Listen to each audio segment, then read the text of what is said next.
ఎన్ని ప్రభుత్వాలు మారినా తమ సమస్యలు మాత్రం తీరవంటున్నారు ఆ మండల ప్రజలు. మురుగునీరు రోడ్లపైనే పారుతుండడంతో ఆరోగ్య సమస్యలతో ఆసుపత్రికి వెళ్లాల్సిన పరిస్థితి ఏర్పడిందంటున్నారు. ఈ పరిస్థితి కర్నూలు జిల్లా కోసిగి మండలంలో చోటు చేసుకుంది. మండల కేంద్రంలోని బీరప్ప దేవాలయం నుంచి శ్మశానానికి వెళ్లే దారిలో నివసిస్తున్న ప్రజల జీవనం మురుగునీటితోనే సాగుతుంది. డ్రైనేజీలు నిర్మించినప్పటి నుంచి నేటి వరకు మురుగు కాలువల పూడికలు తీయలేదు.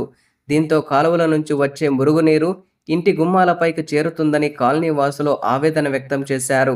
ప్రభుత్వ అధికారులకు ఫిర్యాదు చేసినా నిమ్మకు నీరెత్తినట్లుగా వ్యవహరిస్తున్నారని తెలిపారు. అధికారులు ప్రజాప్రతినిధులు తమ సమస్యలను పెడచెవన పెడుతున్నారని ఆగ్రహించారు. ఇప్పటికైనా అధికారులు స్పందించి తమ సమస్యలను పరిష్కరించాలని కోసిగి మండల ప్రజలు కోరారు.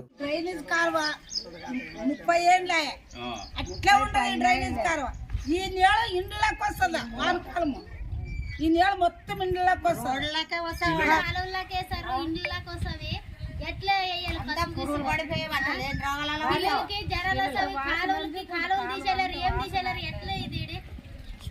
సుడిగాడికి పోనీకి మెంది దండికి పోతారు మెంది అంతగా 2 అడుగులు జాండి లేదు సుడిగాడికి పోయే తావు